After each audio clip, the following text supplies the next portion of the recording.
Hey, what's up, YouTube? It's Jason from the Brashgate. Hey, happy Warncliffe Wednesday. Hope you guys are doing well. So today, I'm going to go over the Kansept Genesis. This knife right here was loaned in to me by my buddy Chaz. You can reach Mr. Chaz at his Instagram at IG Chaz like sharp objects, right? Bing, screenshot that, give that dude a follow. Super cool guy. Chaz also loaned me the Spyderco Schmock, which I reviewed last week. Very, very cool knife. Very nice. Very nice. So, today, the Kansept Genesis. So this knife is extremely hard for me to use. So watch. All right. Now, I'm going to be able to get it because I've been practicing. But it took a while to be able to spidey flick this knife. The way the hole is, you have to really concentrate on like having your finger really get in there. And then even then it sometimes slips off. Hold on. Hold on. Okay, let's thumb it. And kind of weak sauce. Hold on, let me try that one more time. Holy shit. I swear to God I was doing this a minute ago. I guess my point is I could barely open it, right? Has sort of a futuristic look. I checked on the interwebs how much this knife is, and it is around 200 bucks. I found one for as low as I think 189. All titanium construction, runs on bearings, right? S35VN blade steel. It's sort of a crazy looking Warncliffe blade, right? Flat grind. It has sort of an arcane design feel, in my opinion, except arcane design pulled it off much better. It's not very comfortable. Like, there's a lot of little like corners, dude, that you feel, right?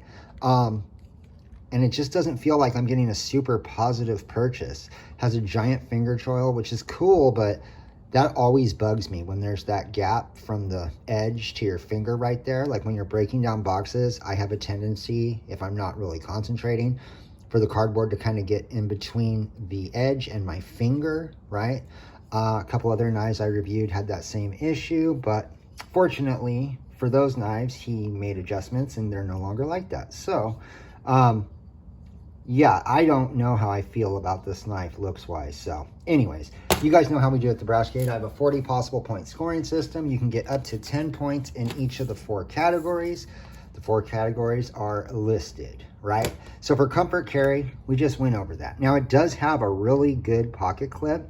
You can almost see that bow in it, which means it has a lot of spring tension on it, so it's going to stay put. That's very nice.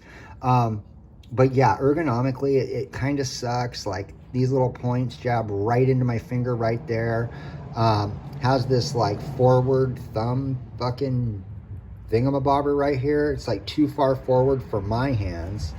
And that's super uncomfortable. I guess I'd hold it like this. I don't know. It's hard to explain. It just doesn't feel good. So for comfort carry, I'm going to give it a 6. Right? Build finish. It's built and finished pretty well, you know. There's not much here. It's got a tumbled blade, right? Looks like it has some fucking anodized titanium or whatever the fuck they do. I mean, there's not a lot to fuck up on this, right? Like, most of this knife was done on a CNC machine, right? So, yeah, I mean, there's nothing that stands out that, like, I'm like, oh, that completely sucks. Like, everything's done very well. I'm just not a fan of the way this knife looks, right? I'm really not. And it's just not very... There we go. But I really have to think about it. So, you feel me, right? Build finish, I'll give it an 8. Just because, I mean, though it's really hard for me to, you know, deploy and it's not comfortable, everything about, you know, the build finish is pretty damn good, to be honest. It's just, the work done on it is done well. It's just the design, I feel like, is kind of fucked up, right? It's not the way they built it. They did a great job at that. I just think the overall design kind of sucks. So, yeah. Price value, this thing was like Again, I think I saw them for $189. I'm going to give it an 8 for price value. I mean, you can get, like, here's a Kansept. I only have a couple Kansept knives. This is one of them. This is my Dirk Pinkerton Main Street. I think this thing was like under $100. I know that. I would take this over that knife any day of the week, right? Has 154 cm blade steel. It's all micarta liner lock, but it's super easy to deploy with those thumb studs slash finger studs.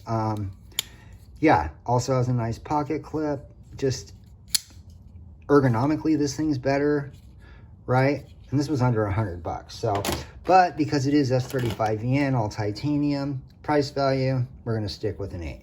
Cool factor, it's not very cool, in my opinion. Now remember, cool factor is gonna be different for everyone. To me, this knife is not that cool. Something that I do think is cool would be like, well, like the Main Street I just showed you. This is a very cool knife, in my opinion.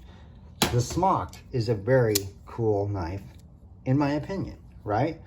One more, this Ferrum Forged Odium by Civivi. This is like a $60 knife. Very cool, in my opinion.